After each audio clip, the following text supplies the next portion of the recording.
Montana Territory. August 1888. The wind carried the sound of her voice before he ever saw her. Auden McAllister had been riding the ridge alone, trailing dust and cattle when he heard it. Soft, broken words drifting up from the cottonwoods along Bitter Creek. He slowed his horse, ears straining. It was a prayer. A woman's voice, rough with tears, clear even in its quiet. Please, just one miracle, I do not care how. I just need someone to help me, please. Just someone kind. He nudged his horse forward, careful not to make too much noise. The cottonwoods opened into a small clearing where a woman knelt by a weathered grave marker. Two children, a boy and a girl, sat nearby, silent and thin, their small hands clutching each other. The woman was young, maybe 23 or 24, with a long braid of dark brown hair trailing down her back. Her dress was faded, patched at the elbows, and her boots were scuffed near through. But she held herself straight, like she had learned how to carry weight without letting it show. Auden stayed back, respectful. She had not seen him yet. He looked at the grave. The wooden cross had a name carved into it, James O'Hara, and beneath it the words, "Beloved husband and father, 1860–1888. She rose slowly, wiping her hands on her skirt. Her lips moved again, quieter this time. Then she turned and saw him. She froze. The children did too. I do not mean trouble, Auden said, raising one hand slowly. I heard you praying, that is all. The woman's eyes were red-rimmed, her jaw tight. You spying on people when they grieve? No, ma'am, just happened to be riding through. I swear it. She watched him a long moment, then looked down at the children. We are not looking for charity. I did not offer any, Auden said. But if you are asking for help, maybe I can give it. The boy, maybe 6, stepped behind the woman. The girl, barely 4, clung to her skirt. I am Phoebe O'Hara, she said quietly, her back straightening again. These are my children, Liam and Lily. Auden nodded. I am sorry about your husband. Phoebe's face hardened. He left 6 months ago to find work in Helena, never came back. We heard he got sick. Someone sent a letter. By the time we got there, he was gone, buried in some stranger's yard. No family nearby, none that would take us in. So you came back here. We had nowhere else to go. This was our homestead. Auden looked around. The house in the distance was sagging under its own weight. The barn was half caved in. No smoke from a chimney. No sign of livestock. Phoebe saw his gaze. The roof leaks. The well dried up last week. I tried to walk to town, but it is 2 days on foot with the children. I was going to keep trying. You would not make it far with no water, I know. Auden slid down from his horse. I have a pack mule with supplies, water, some food. Phoebe's eyes flickered. What do you want in return? Nothing. Just doing what I would hope someone would do if it were me down here. The boy looked up at him, curious now. Are you a cowboy? Auden smiled. Something like that. Phoebe stayed where she was, still wary. But when Liam took Auden's hand and tugged him toward the house, she did not stop him. That evening, Auden helped patch the roof with salvaged boards. He drew water from a spring he knew a mile down and filled their pail. He set up a fire and cooked beans and salt pork while Phoebe sat with the children, brushing Lily's hair with slow, gentle strokes. He did not ask questions. He just listened. Phoebe was not used to that. When the children fell asleep in the corner of the room, curled under a quilt, she stepped outside into the night and folded her arms. You are kind, she said, not looking at him, but you cannot fix this. You cannot stay. I know I cannot fix everything, but I can get you to town. There is nothing for us in town. There might be a school for the children, work for you, folks who can lend a hand. I can get you there, tomorrow. Phoebe stared out across the dark prairie. I prayed for a miracle. I did not think someone would actually come. Auden's voice was quiet. You said you needed someone kind. I reckon I have not always been, but I am trying to be now. She turned to him. Why? He met her eyes. Because I know what it is like to be left behind. The words settled in the air between them. She did not speak again, not for a long while. Then she reached out and touched his arm, just a small gesture. Thank you. He only nodded. The next morning they packed what little she had onto his mule and set off at first light. The children rode the mule, Phoebe walking beside them. Auden rode ahead, but always close. The ride would take 2 days. That night they camped near Split Rock. The fire cracked softly. The children slept again, curled together on a bedroll. Phoebe sat beside Auden, arms around her knees. You do not talk much, she said. Never saw the point in filling the air unless you had something worth saying. She smiled just a little. You are different from James. He looked at her. Did you love him? She hesitated. I thought I did. We were both young. He was restless, charming, but he never stayed anywhere long. Auden did not say anything. Phoebe looked over at him, her voice low. You seem like someone who stays. I stay when it matters. She stared at the fire a moment, then looked at him again. This matters. Auden met her gaze. He reached out, just brushing her hand with his. She did not pull away. And for the first time in a long time, Phoebe felt something she had not felt in months. Hope. They slept under the stars, side by side. Not touching, not speaking. But the quiet between them was full of something new, something real. And the next morning they kept riding toward something better. Toward town. Toward a life that neither had planned but both had started to believe in. By mid-morning of the second day, they'd left the last of the blackened cottonwoods behind. The land opened wide, gentle hills rolling out like a worn quilt, dotted with late summer sage and dry grasses the color of old wheat. Phoebe adjusted Lily's bonnet against the sun, her hand lingering as the little girl drowsed against the sway of the mule. Auden tipped his hat down against the glare, reining in beside her. There's a livery stable and dry goods store soon as we hit town. We'll stop there first. Phoebe nodded, but her eyes stayed fixed on the horizon. What's the sheriff like? Fair-handed, bit slow to speak. Folks respect him. She looked at him then, straight on. I don't have a deed. James never filed one after we bought the place. Didn't see the need, he said. I didn't know it mattered until the banker came by. It does. Auden's jaw shifted. But there's a woman runs the boarding house, Ruth Tilley. Used to be a schoolmarm. She's sharp, knows how to help people through tangles like that. I've never asked help from a stranger before this week. He glanced at her, voice low. You haven't asked me for anything, Phoebe. That's what makes it easier to offer. She didn't answer, but she didn't look away either. The town came into view after the noon sun had begun leaning west. Not much more than a cluster of buildings, clapboard fronts, a stone church, and a crooked sign swinging over a saloon door. Dust stirred in the street as they rode in, the mule's hooves thudding soft beside the clatter of Auden's gelding.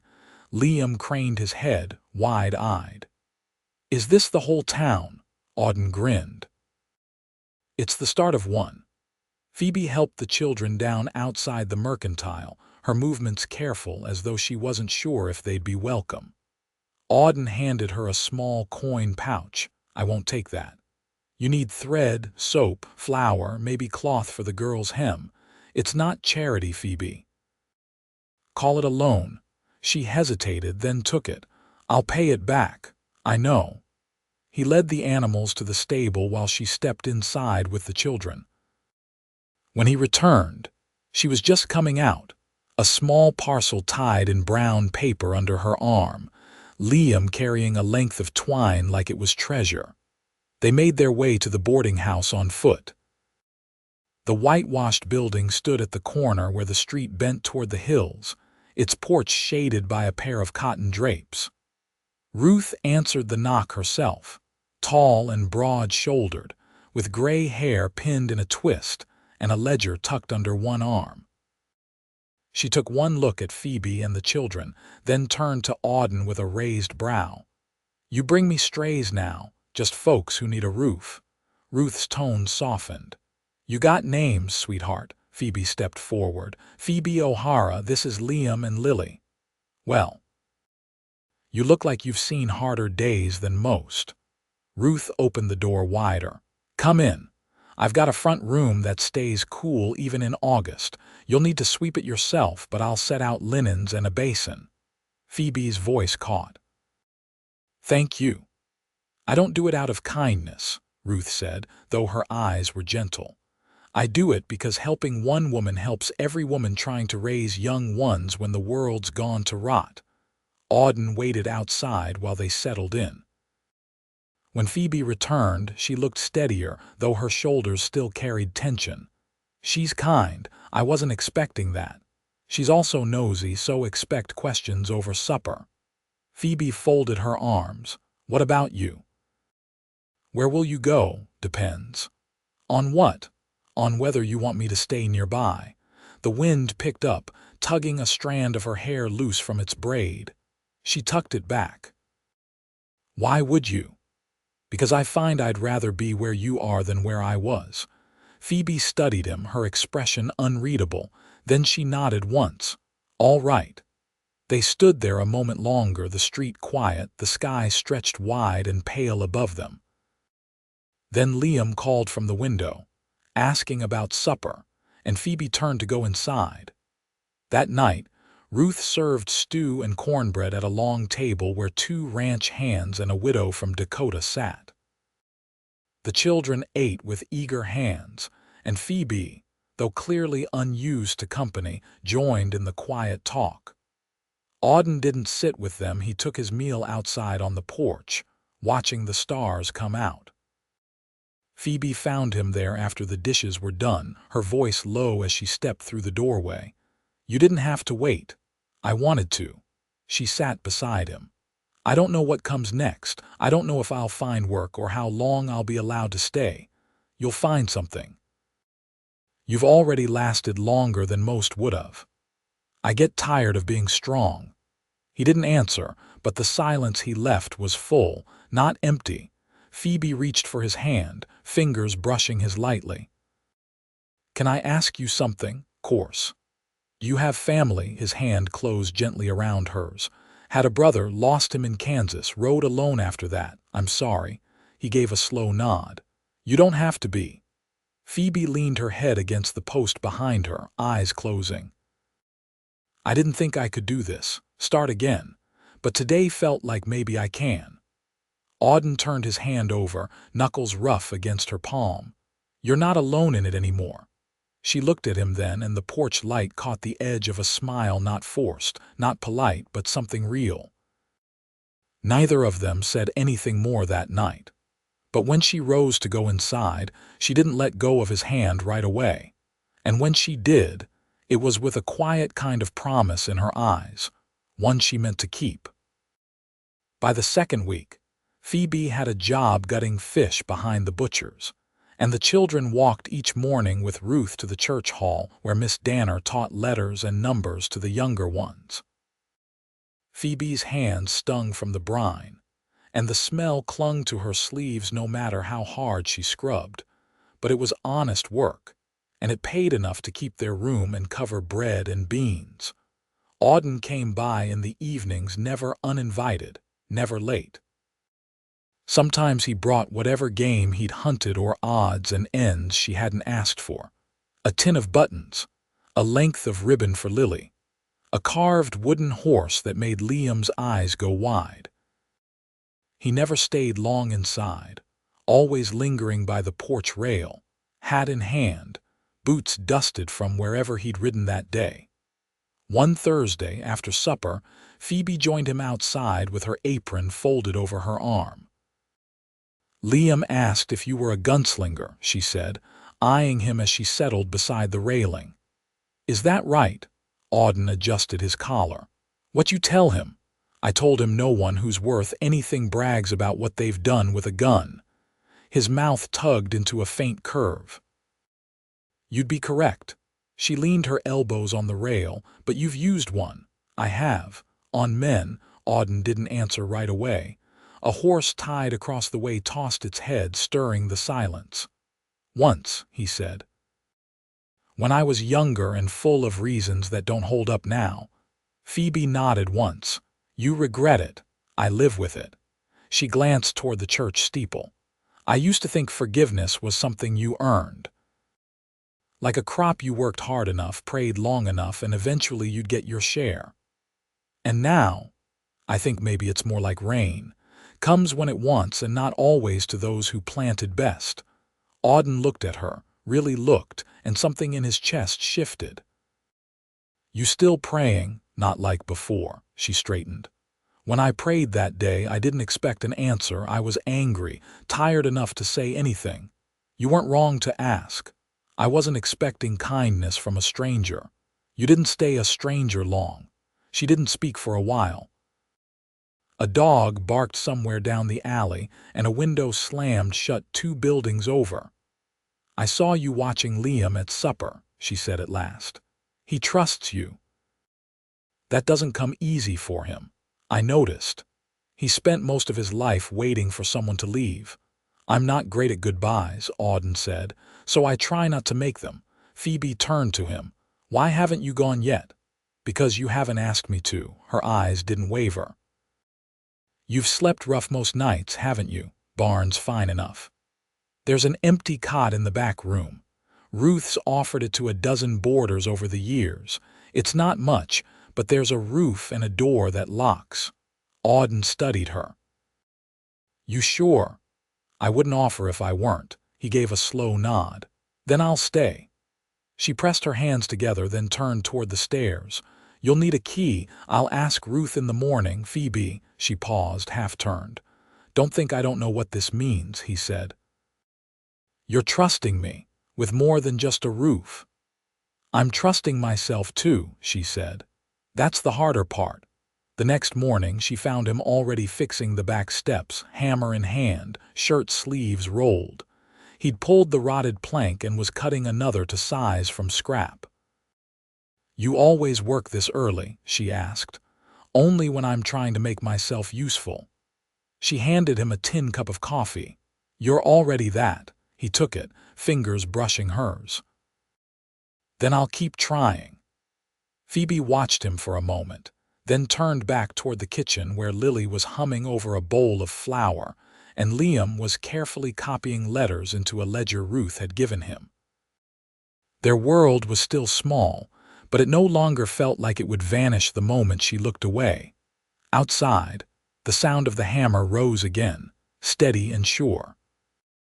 The autumn wind came down from the high ridges by early September, rougher than it had been weeks before, stirring the dust in town and rattling the loose glass in the mercantile windows. Phoebe stood outside the boarding house with her sleeves rolled to the elbow, scrubbing the porch rail with lye and hot water Ruth had set out in a dented tin bucket. Her hands were red from the work, but she didn't pause. Auden stepped around the corner with a sack balanced on one shoulder. His boots scuffed the packed earth, and he dropped the sack gently by the steps.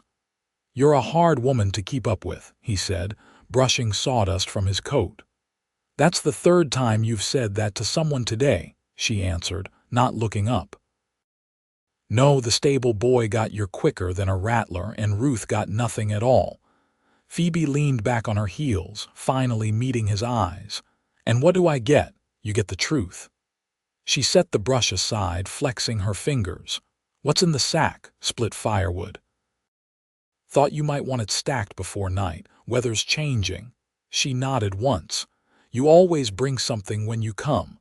I'd rather bring than ask. Phoebe wiped her hands on her apron. Then come inside when you're done. Ruth's gone visiting the pastor's widow, and the children are down at the hall helping shell beans. Auden's eyes flicked toward the door. You sure? I wouldn't have said it if I wasn't. He followed her in after stacking the wood neat by the stoop. The house was quiet, the kind of quiet where every board creak sounded louder than it should. Phoebe stood by the stove, stirring cornmeal into a blackened pot with a wooden spoon. She didn't turn when he came in. "I've been thinking about something," she said. "All right," Auden answered. "I was wrong about James," she said, voice steady but soft. "Not just the kind of man he was. I mean, I was wrong to believe that surviving beside someone was the same as being loved." Auden didn't move. "A lot of folks make that mistake. I didn't know what else to want. It seemed safer to settle for someone who needed me than to wait for someone who might see me." The spoon scraped the bottom of the pot, slow and even. "You didn't settle, Phoebe. You endured. That's different." She looked over her shoulder. "And what am I doing now?" "With you." Auden stepped closer, but not too close. "You're choosing." She let the spoon rest. "That's what it feels like." He watched her a moment more, then pulled the chair back from the table and sat. "There's a man named Leavitt. He runs a cattle outfit east of here. Been hiring hands for fall driving. I rode out yesterday, asked about work." Phoebe turned fully then. "You're leaving?" "No," he said. "I told him I'd take the job if I could stay in town nights. He agreed. I'd ride out early, get back before supper. Gives me steady pay and time near town. You didn't tell me you were looking." I didn't want to speak on it till I had something real to offer. She crossed the room slowly and sat across from him. "And what would you offer?" His voice was quiet. "A roof, for one. A place of our own when it's time. I'd never expect more than what you're ready to give. But I'd like to build something with you and the children if you'll let me." Phoebe folded her hands on the table. "I don't want to be beholden." "You wouldn't be." "Not now, not ever. I've never had a man ask, just take. I'm not James." "I know." They sat with that between them, the kettle hissing low on the stove. Finally, she reached across and rested her hand on his. "I've got a little money saved now. If Ruth lets us stay through the winter, I can take extra washing and sewing. Come spring, maybe we can look for a plot near the creek bend." Auden curled his fingers around hers. "I'll start asking around." Outside, Boothiel's clicked past the house and the faint call of children carried from the church. Inside, it was warm with something steadier than chance. Phoebe stood and returned to the stove. "You'll need supper before you ride out tomorrow." "I will." "Then don't bring anything next time, just yourself." "I can manage that." She glanced over her shoulder, then smiled, not shy, not hopeful but sure. And Auden smiled back, quiet and certain, the way a man does when he knows he's exactly where he's meant to be. By late October, frost edged the windows each morning and the sun took its time rising. Phoebe had taken to waking before the children, lighting the stove in the boarding house kitchen so it'd be warm when they came down. She didn't mind the quiet. It gave her room to think. The past 2 months had filled up with steady things. Ruth had helped her file a claim on a parcel of land east of town, near where the river narrowed. She wouldn't be able to build until spring, but it was hers clear and legal, with her name written in the ledger at the county office. That felt like a beginning she hadn't dared dream of. She stepped outside, apron still tied, and saw Auden's gelding tied out front. He was on the porch, gloves in hand, hair damp from the pump. He looked up when he heard the door. "I passed the land on the way back this morning," he said. "Ground's flat enough to hold a house and a kitchen garden." "You made a good choice." Phoebe leaned against the doorframe. "You think it'll hold a barn too, with room to spare?" She tugged her shawl tighter. "Liam's been asking how to build chicken coops. He says we'll need one come spring." Auden grinned, soft and wide. "He's not wrong." "You think we can manage all that?" she asked. "I know we can." He stepped closer, the porch groaning under his boots. "I stopped by the carpenter's shed this morning. He's got a window frame he's not using. Said I could have it for the new place." Phoebe tilted her head. "You planning on putting in windows before there's even a wall?" I'm planning on giving you a kitchen with light. You deserve that." She looked at him for a long moment. "You keep saying I deserve things." "Why?" "Because you do," he said, quiet now. "And I want to be the one to give them." Phoebe reached out, fingers resting lightly on his coat. "I've made peace with what I've lived through, Auden, but I never imagined something good would come after." He took her hand. "It's not just good. It's ours." Inside, Ruth's voice called down the stairs, telling Liam to put on his boots and not drag Lily's shawl through the flour sack. Phoebe didn't move. Auden's thumb brushed the edge of her wrist. She spoke low. "Would you stay tonight? In the back room, I mean, just stay." "I will if you ask. I'm asking." Later that day, they walked the edge of the parcel together, marking where the house would sit. Liam darted ahead, dragging a stick through the dirt, and Lily picked dried seed pods from the brush and tucked them in her pocket. Phoebe and Auden stood near the slope that would overlook the river. The grass was brittle underfoot, the sky high and sharp with wind. She folded her arms across her chest, watching the children. "I never told you what I wanted as a girl," she said. "What did you want?" "Something quiet. A place where I could hang laundry and hear birds instead of shouting. A home that felt safe. Not grand, not full, just steady." Auden nodded. "We'll build that." She turned to him. "And you, what did you want?" He looked at her, eyes steady. "Someone to come home to." That night, Ruth insisted on watching the children. "Go," she said, waving them toward the door. "If I hear one of you say you're too tired, I'll chase you out myself." Phoebe had borrowed a wool shawl from Ruth's cedar chest, and Auden offered his arm as they stepped into the street. The town was quiet. Most shops shuttered, but the lamp over the cafe glowed warm. Inside, they sat at a corner table while the owner, a man who'd known Ruth since she'd arrived, brought out black coffee and a plate of sweetbread. They didn't speak much. They didn't need to. The space between them had long since filled with the kind of knowing that didn't ask questions. When Phoebe reached across the table, her hand found his without hesitation. Afterward, they walked back under a sky full of stars.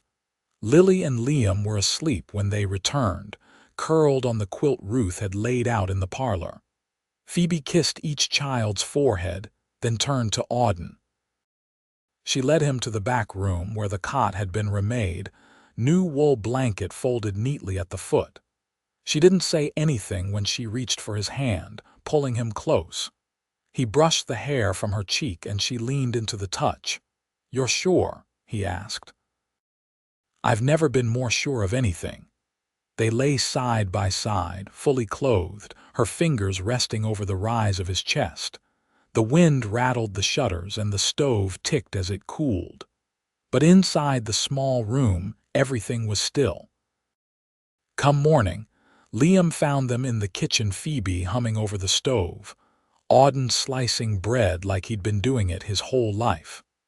Lily climbed into his lap without a word, and he didn't flinch. That winter, they moved into a cabin just south of the river plot.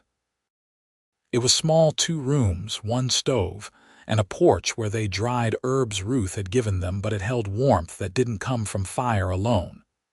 Every board had been nailed with Auden's hands, every curtain stitched by Phoebe's. In spring, they planted potatoes and carrots. Liam helped build the coop, and Lily named each of the hens. On the first warm Sunday, Phoebe stood beneath the budding cottonwood and let the preacher from town speak the words that made her and Auden husband and wife. There were no guests but Ruth and the children, and no music but the wind. But when Phoebe looked up at Auden, there was nothing missing. She wore no ring. He carried no vows written down, but they knew every hope and every loss had led them here, to this place, to each other, and nothing had ever felt more right.